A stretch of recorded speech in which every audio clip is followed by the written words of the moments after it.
Thank you for joining me. I'm Alex, and I would like to have a look at O'Reilly Automotive. So, what they do is car parts retail mostly. They have a lot of stores. They're doing the online store business thing, and they have their niche, and they're sticking pretty close to that. So, current price is $437. Not sure what it is, but I think AutoZone has a price of over $1,200. Stock split would certainly help here, I assume. So that gives them a market cap of $33 billion. The dividend is zero, and I really don't see that changing anytime soon or ever, as we'll discuss later. Current revenue $9.5 billion, which is up 5%, which is not bad. Earnings $1.3 billion, which is up 20%, which is definitely not bad. And that gives them PE of 17, which is also not bad.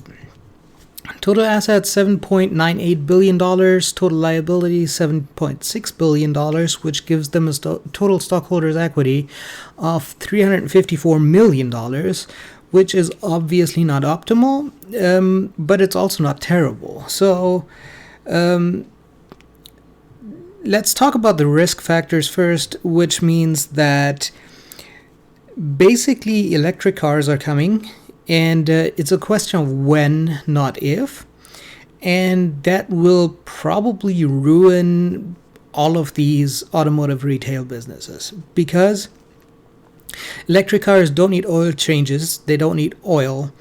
They tend to not need brake pads. They obviously don't need starters. They do need batteries, but generally...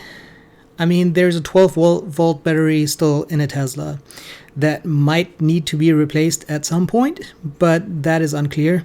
So all of these car parts, and with Tesla, that includes tires because they generally get switched by Tesla, not by a third party. All of that is not needed anymore. So the only thing that a Tesla still needs is windshield wiper fluid. Obviously, interior cleaning, exterior detailing, all that kind of stuff is still needed, but the whole business obviously shrinks by over half because of all the parts and oil and stuff that is not needed anymore. So in the long term, and I'm talking like 15 years out, I don't think O'Reilly will exist anymore, and neither will their competitors. Obviously they could specialize in like tires and stuff like that, but I think that's more of a niche market than can sustain their business. So I would assume that Walmart will be the retailer for all that because it's just not enough merchandise to have a dedicated store for it. However, I think that for the foreseeable future, which means 5, 10, even 15 years, they're going to do fairly well because for now, electric vehicles are more of a niche market with like 2-3%-ish market share. Obviously, that's going to grow, but there's still going to be gas cars on the road, and in 15 years, even the majority of them is not going to be over 10 years old, and obviously, there's going to be a lot of old gas cars on the road long term. So, for the next 5 to 10 years, the whole electric car business is not going to affect them a whole lot. Even if Tesla had a market share of 5% of the auto market, that would mean it's a fraction of 1% of the cars on the road because they all tend to be, average age 5-ish years old probably. So I don't think it's going to affect them in the near term. I do think that in the long term they cannot survive, but I don't think that that's a reason not to buy them. What is a reason not to buy them is the dividend, obviously, for the dividend investor, the growth for the growth investor, and the balance sheet for the value investor. Now, the balance sheet is not terrible, but obviously it going down is a reasonably bad thing. It's not a terrible thing. The PE is decent. The balance sheet, not really happy about it.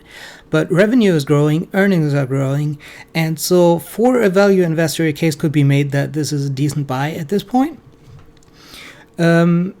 Obviously, you need to worry about selling the stock again in 5 to 10 years, probably.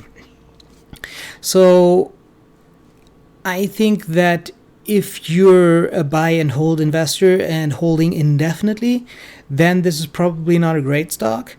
And it's definitely not a great stock either way, but it's a decent stock if you plan on just cashing out after like 5 years or something like that, because revenue growth is a good thing, earnings growth is a good thing, the PE is decent, the balance sheet is meh.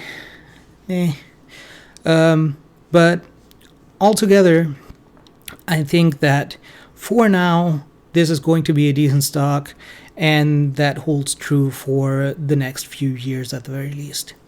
So that's it from me for today. If you like this video, make sure to subscribe. I'm coming out with more videos every day before market open.